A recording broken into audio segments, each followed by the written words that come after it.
Ce mercredi et pendant 2 jours, le président français Emmanuel Macron réunit un conseil de défense écologique, quatrième du nom. Un déplacement est prévu également en Haute-Savoie sur le Mont-Blanc. Avec nous pour en parler, Léa Balage, bienvenue. Vous êtes chargée, Léa Balage, chargée des mobilisations à la direction nationale chez Europe Écologie Les Verts. Avec nous également Erwan Balanant, bienvenue. Vous êtes député MoDem du Finistère en Bretagne et vous êtes membre de la majorité présidentielle. Léa Balage, je commence avec vous. 2 Français sur 3 estimeraient que le président de la République n'en fait pas assez sur ce sujet. Vous, à Europe Écologie Les Verts, comment jugez-vous le bilan du président français en la matière ? On se retrouve du côté des 2 Français sur 3 qui trouvent que le président n'en fait pas assez en la matière. Pour preuve, il y a eu énormément de renoncements. Le recul sur l'interdiction du glyphosate, la loi Elan qui a amoindri les dispositifs de protection du littoral, ou bien des lois, et encore il y a 3 jours, qui font en sorte que les contrôles, les études d'impact environnemental soient moins importantes, moins systématiques. Et c'est ce qui s'est passé, par exemple, dans des sites comme Lubrizol. La ministre Elisabeth Borne vous a indirectement répondu tout à l'heure à Europe Écologie Les Verts. Elle dit « Nous n'avons pas de leçons à recevoir ». Elle cite notamment l'arrêt programmé de la centrale nucléaire de Fessenheim. Ça doit vous faire plaisir. Elle dit aussi qu'il y a eu au sein des gouvernements, depuis l'arrivée d'Emmanuel Macron, des ministres très forts en la matière. Alors, il y a eu des ministres qui ont démissionné puisque les choses n'ont pas été assez loin, notamment Nicolas Hulot, puisqu'il y avait une présence des lobbies au sein de... Alors, pas au sein de ce gouvernement, mais en tout cas autour du gouvernement qui empêchait les choses d'avancer. Donc, je n'ai pas de leçon à recevoir de la ministre de l'écologie. Erwan Balanant, vous, bien entendu, j'imagine que vous avez un autre point de vue. Il y a encore beaucoup de progrès à faire. Mais évidemment qu'il y a beaucoup de progrès à faire. Et pourquoi il y a beaucoup de progrès à faire ? Parce que depuis 30 ans, il y a plein de choses qui n'ont pas été faites. Et aujourd'hui, on a un gouvernement, une majorité qui a saisi un certain nombre de sujets et qui a avancé sur un certain nombre de sujets et qui a avancé de façon conséquente et de façon réelle. Alors oui, ça peut ne paraître insuffisant vu le retard que nous avions. Mais par exemple, on a un certain nombre de choses. On a une loi énergie-climat qui pose un certain nombre d'ambitions fortes. La neutralité carbone en 2050. On a avancé sur des sujets qui étaient des sujets de crispation depuis longtemps, par exemple. J'ai vu dans la presse que Macron faisait de l'écologie spectacle. Moi, j'ai pas l'impression qu'on fait de l'écologie spectacle quand on décide courageusement avec le Premier ministre d'arrêter le projet de Notre-Dame-des-Landes. C'est pas de la politique spectacle quand on fait ça. Le projet d'aéroport. Le projet d'aéroport, bien sûr. C'est pas de l'écologie spectacle quand on décide de la neutralité carbone, comme je viens de le dire, quand on décide la fin des moteurs thermiques pour 2050, etc., etc.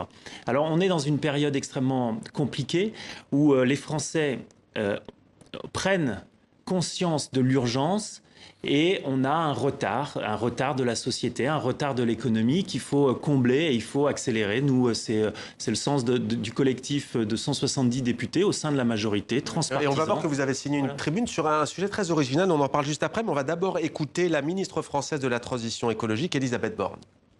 20 mesures écologiques qui s'appliqueront donc dans tous les services et opérateurs de l'État.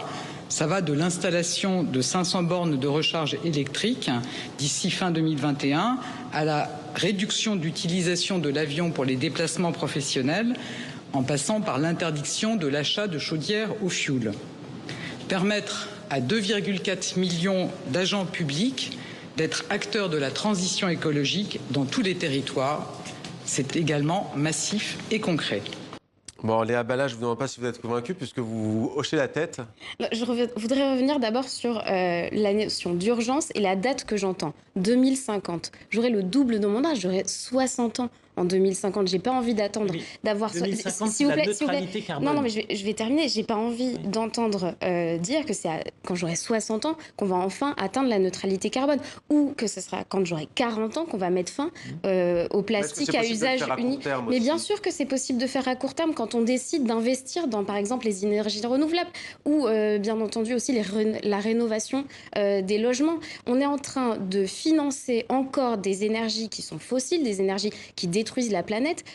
Aujourd'hui, le Parlement européen, avec les députés européens de la majorité du gouvernement actuel, a voté une série de projets pour plusieurs dizaines de milliards d'euros qui sont des projets climaticides. Et quand j'entends la ministre dire qu'on va engager la transition écologique de plus de 2 millions, des plus de 2 millions de fonctionnaires de l'État, écoutez, c'est pas en distribuant des gourdes qu'on va vraiment changer la politique. Alors, c'est pas des gourdes qu'on distribue, il y a aussi la commande publique, justement, du PIB. Si je peux, parce que c'est pas des gourdes qu'on va acheter, on va permettre aux fonctionnaires de bénéficier de mesures qui ont été prises pour les salariés, c'est-à-dire le pass, la possibilité de, j'ai oublié le terme exact de ce dispositif, qui permet à l'employeur de financer les mobilités douces des salariés. C'était possible pour les salariés. Ça ne l'était pas pour les agents du public. Ça va l'être. C'est quelque chose qui n'est pas anodin.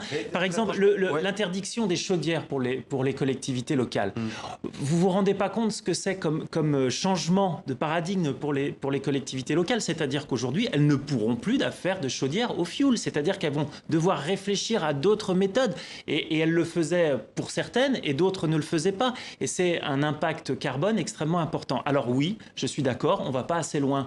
Mais on ne peut pas aller quelque part plus vite que de la musique sans être... Si on veut, on est dans un moment de transition. Et les transitions, ça se prépare, c'est long. Vous parlez de 2050. 2050, ça ne veut pas dire qu'on ne va rien faire d'ici 2050. Ça veut dire qu'à 2050, on arrive à une neutralité carbone. C'est-à-dire que notre économie, notre vie produira pas plus de carbone qu'elle n'en consomme. Éloigne Balanant, on a comme le sentiment, hors pression, vous n'êtes pas la République en marche, vous êtes modem, mais tout de même, on sent bien qu'Emmanuel Macron, visiblement d'ailleurs, l'a dit aux députés qu'il a reçus hier à l'Élysée, il faut qu'on trouve, dit-il, des sujets fédérateurs qui plaisent sortir un peu de cette séquence compliquée de la réforme des retraites.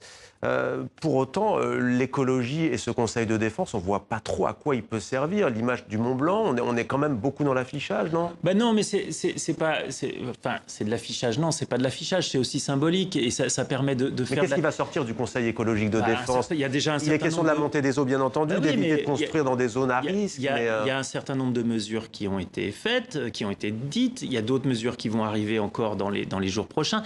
Là, on est sur des mesures très concrètes. On n'est pas dans les grandes mesures structurelles qui vont arriver parce qu'elles demandent à être travaillées et elles demandent un consensus citoyen. Et c'est pour ça aussi qu'on a fait la Convention citoyenne. Aujourd'hui, les citoyens, 150 citoyens tirés au sort, réfléchissent à des solutions, réfléchissent à des pistes. Et moi, qui ai suivi cette convention, il y a des choses extrêmement intéressantes qui vont en sortir. Et on verra quel atterrissage il en sera donné. Est-ce que ça sera un atterrissage législatif, référendaire ou, pour certaines choses, réglementaires ? Léa Balaj-El-Mariki, vous, à Europe Écologie Les Verts, on annonce dans les sondages que les communales, les élections municipales vont vous être favorables. Si vous deviez prendre une mesure d'urgence aujourd'hui, parce que c'est vrai aussi que les Verts ont déjà été aux affaires, c'était au moment de la gauche plurielle, ça commence à remonter un peu, mais vous, si vous deviez mettre en place, parce que vous avez par exemple des mairies, Europe Écologie Les Verts, je pense aujourd'hui, vous ne prenez pas forcément non plus toujours les décisions qui pourraient être prises aussi rapidement, comme vous le dites.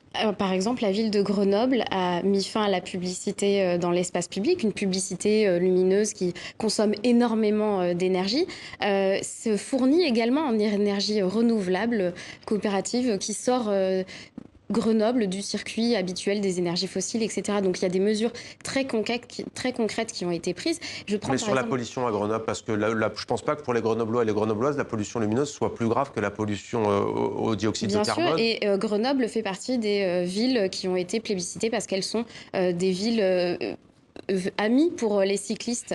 Et donc, c'est bien sûr des mesures fortes que Éric Piolle a pu engager, mais je pense également à Grande-Synthe. Grande-Synthe a réduit sa consommation. Donc, Grande-Synthe, dont le maire était Damien Carême, qui est aujourd'hui député européen, il a réduit sa consommation d'énergie et avec les gains obtenus, il a pu offrir aux habitantes et aux habitants de sa ville un revenu minimum qui leur permet de vivre décemment. Vous savez, il n'y a pas que les écologistes qui mettent en place ces mesures. Il y a beaucoup d'élus locaux, d'ailleurs, de gauche comme de droite, qui ont été très loin. Je pense à la ville de Lorient, près de chez moi, qui a décidé de couvrir tous les toits des bâtiments publics d'énergie, enfin de panneaux solaires, et ils sont en autoconsommation. Donc ça passe par le local, mais bien en sûr, fait. Alors évidemment, l'écologie passe par le local, mais pas que par le local. Elle passe aussi par des grandes décisions. Alors justement, au niveau national, vous avez signé une tribune, je le disais, très originale, avec d'ailleurs des députés, il me semble, de tous les bords politiques. Oui. Vous appelez à ce que l'on mesure l'impact, on pourrait dire, climatique, des lois que l'on vote. Alors, de quoi s'agit-il? Aujourd'hui, on a une loi, la loi énergie-climat, qui donne un certain nombre d'objectifs, et on a une stratégie, la stratégie nationale bas carbone, qui donne la piste pour arriver à ces objectifs. Et nous, ce que nous proposons, un certain nombre de députés, inspirés par le rapport du Haut Conseil au climat, c'est d'avoir une évaluation climatique de nos textes. C'est-à-dire, quand un texte a un impact négatif sur le climat, ça soit dit, que ça puisse même être une raison d'irrecevabilité, pourquoi pas, de ce texte-là. C'est-à-dire que ça pourrait être une bonne loi, par exemple, socialement. Vous êtes favorable à cette... Parce que ça peut être favorable socialement, mais si l'empreinte carbone est négative... Moi, sur ce sujet du social et du social versus environnemental climat, en réalité, c'est pas l'un contre l'autre. Et on sait qu'il y a des mesures qui peuvent paraître négatives, mais si on les pense globalement, elles peuvent avoir un aspect positif. Et par exemple, il faut qu'on réfléchisse sur comment aujourd'hui sont faites les cotisations sociales, comment tout ça s'articule, et pourquoi pas avoir aussi des critères pour les entreprises sur leur impact carbone et qui majoreraient par exemple un certain nombre de taxes qui peuvent poser. Sur cette question, vous adhérez à la tribune, même si vous n'étiez pas vous signataire personnellement, mais des membres de votre parti l'étaient? Je pense qu'effectivement, c'est une proposition qui va dans le bon sens, puisque, par exemple, les amendements, les propositions peuvent être touchées d'irrecevabilité lorsqu'elles créent une dette, une charge financière trop importante. Et donc, il faut aussi regarder ce qu'est la dette écologique et qui est bien plus insoutenable, puisque à 10 ans, elle le deviendra concrètement. Sur la réforme de retraite, ça peut être compliqué, parce que regarder l'empreinte carbone des 20 000 amendements, ça va être très très compliqué. Mais plus sérieusement, c'est vrai qu'on dit souvent qu'il faut augmenter le pouvoir d'achat, mais je posais ma question sur le social parce que est-ce qu'on peut toujours aller vers plus de pouvoir d'achat, plus de croissance C'est pas une question de... Je pense qu'il faut déjà se libérer de ce terme de pouvoir d'achat. On peut parler aussi de pouvoir de vivre, parce qu'en réalité, l'écologie, elle peut libérer. Quand on, par exemple, fait ses courses en vrac, en fait, on se libère parce qu'on produit moins de déchets et donc on est moins dépendant aussi du suremballage. En réalité, c'est une libération. Le revenu minimum, c'est aussi une libération. Notre société aujourd'hui doit se poser une question, c'est la question de la sobriété. Comment on fait de façon plus sobre? Comment on consomme moins? Comment on consomme mieux? Comment on revoit certains usages vers des usages vertueux? Et tout ça c'est extrêmement compliqué parce que parfois ça heurte la société. On l'a vu avec la séquence des Gilets jaunes. Et c'est pour ça qu'il faut que les citoyens soient embarqués dans cette réflexion avec les experts, avec les spécialistes de la question. Et c'est pour ça que je trouve que la Convention citoyenne est extrêmement intéressante à ce sujet. Merci beaucoup, monsieur le député Erwan Balanant, député MoDem du Finistère. Merci Léa Balagel-Mariki, chargée des mobilisations à la direction nationale de ELV. Merci à vous. Merci.